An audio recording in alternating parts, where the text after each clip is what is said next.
l'actu suivante. On va parler donc des artistes féminines, des artistes masculins les plus populaires de ces 10 dernières années. Donc, suite à un recensement de données YouTube fait par des Coréens pour voir quels artistes masculins ont été présents dans le top 5 depuis 2010, il y a le site K-Selection qui a fait un bilan aussi, en plus donc de ces 10 dernières années en K-pop, et a mis en avant le top 5 artistes K-pop de chaque année depuis 2011, mais chez les femmes. Donc c'est un peu l'occasion de revenir sur ces deux classements et on va un peu dire nous ce qu'on en pense. Donc bon, j'ai pas relevé tout le monde, mais surtout les artistes qui sont le plus cités. Donc chez les femmes, on remarque une domination de Girls' Generation qui sont cités 5 fois, donc depuis 2011, avec les 3 premières années passées au top 1.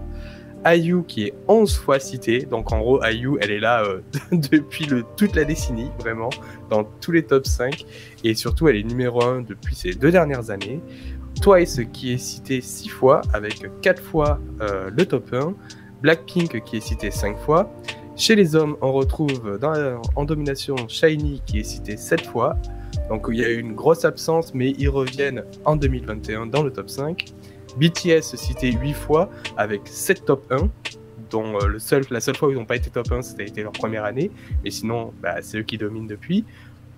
On a Big Bang aussi qui ont été cités 6 fois, EXO qui ont été cités 8 fois, dont 2 top 1, pardon. Et on a aussi Seventeen qui ont été cités 7 fois. Donc ça permet un peu de voir les groupes qui vraiment dominent en termes de vues, donc sur YouTube, la K-pop. Domination surtout des agences, quoi. Là, je vois quoi, Ouais. SM, YG. Bon, après, Seventeen, c'est Play 10, je crois. Je sais plus. Bon, en tout cas, c'est pas une grosse agence, quoi. Tout ça pour dire que c'est pas une grosse agence. IU, je sais même pas chez qui elle est, en vrai. Mais bon, en tout cas, ni la SM, ni les YG. Ça m'étonne pas trop, en vrai, quand tu regardes. Après, si. Ouais.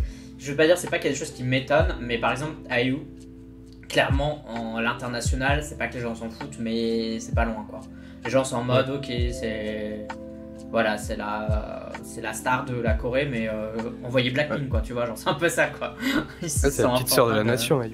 Ouais, c'est un peu...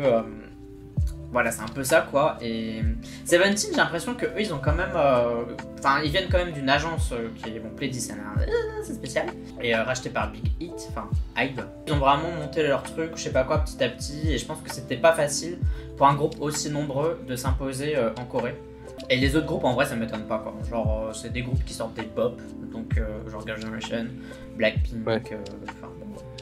Tous les groupes, en fait, on peut citer 2 à 3 chansons pour chaque groupe. On se dit, ok, cette chanson était hyper ouf, tu vois ce que je veux dire. Et aussi, tu vois leur impact, tu vois, sur la K-pop, tu vois, internationale. Enfin, quand tu vois que t'as chez les femmes, tu vois, par rapport à la deuxième gen, t'as Girls' Generation et Big Bang, tu vois, qui sont qui ont aussi ouvert ses portes, quoi, qui ont fait exploser aussi la K-pop internationale. Et c'est pas des groupes anodins, quoi, qui sont présents, quoi. Il y a vraiment un impact fort, quoi. Et Seventeen, ça revient aussi par rapport à la dernière fois quand on a discuté. Est-ce que Seventeen, c'est les prochains BTS, quoi? On a discuté de ça.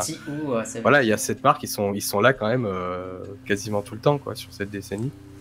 Franchement, je sais pas ce qu'en pense le chat, mais moi je vais pas dire que ça m'étonne pas, mais en soi c'est pas, il y a pas un nom choquant, tu vois, dedans, il y a pas un en mode oh là là incroyable. Pas du tout. Je pense pas